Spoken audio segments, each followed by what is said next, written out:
किसानों के मुद्दे पर जिस तरह का सियासी बवाल या फिर कह लीजिए सियासी भूचाल देश में आया हुआ है, इन सब के बीच निर्मला सीतारमण देश की वित्त मंत्री को इस बार 1 फरवरी को संसद में बजट पेश करना है।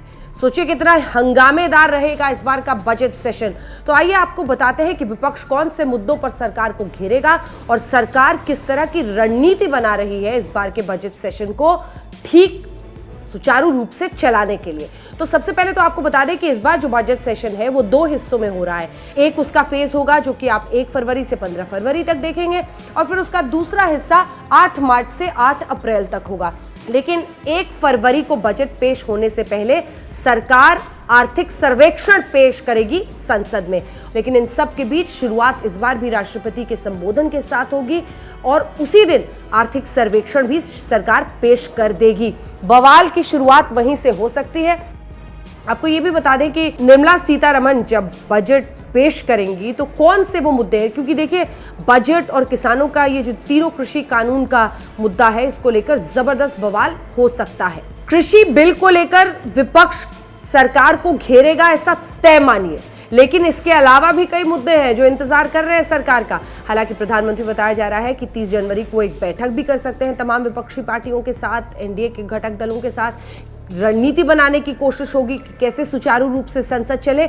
लेकिन 4 मुद्दे ऐसे, सबसे पहले कृषि कानून, तीनों कृषि बिल को लेकर, किसान आंदोलन को लेकर, आर्थिक जो लगातार व्यवस्था देश में गिर रही है उसके मुद्दे पर, चीन और भारत के मुद्दे पर, यानी चीन पर जो बॉर्डर पर हो रहा है चीन की तरफ से, उसको लेकर राहुल गांधी लगातार बोलते रहे तो वो मुद्दा हावी रहेगा।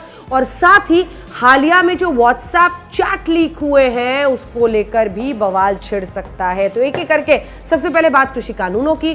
कृषि बिल को लेकर किसानों का आंदोलन चल रहा है। किसान आंदोलन और खास तौर पर 26 जनवरी को जिस तरह की हिंसा हुई, आखिर लाल किले पर जाकर कैसे जहां तिरंगा लहराता है वहां पर दूसरा झंडा निशान साहिब टांग दिया गया, इसको लेकर बवाल विपक्ष कर सकता है। कई किसानों की मौत भी आंदोलन में एक बहुत बड़ा मुद्दा विपक्ष बनाने के मूड में है। दूसरी तरफ कृषि बिल तीनों के तीनों वापस हो, ये भी लगातार मांग विपक्ष कर रहा है। तो जबरदस्त हंगामा इस मुद्दे को लेकर विपक्ष की तरफ से होगा। अच्छा, विपक्ष की तरफ से कौन कौन सी पार्टियां, देखिए कांग्रेस की तरफ से तो अभी ही कह दिया गया है कि हम कृषि कानून और उसकी वापसी के लिए जबरदस्त मुहिम छेड़ने वाले हैं संसद में। टीएमसी की तरफ से मुझे लगता है डेरेक ओब्रायन सबसे ज्यादा हमलावर आपको दिखेंगे। सपा की तरफ से भी लगातार मुहिम चल रही है, तो समाजवादी पार्टी भी इसी तरह से मोर्चा संभाले रखेगी। शायद आप बीएसपी में उतनी सक्रियता नहीं दिख रही है। ये तमाम ऐसी पार्टियां हैं जो जमकर सरकार को कृषि कानूनों पर घेरेंगी।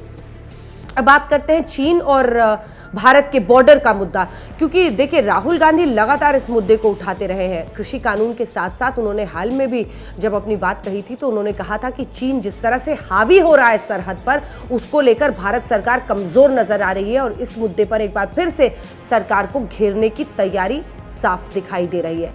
तीसरा बड़ा मुद्दा है अर्थव्यवस्था का।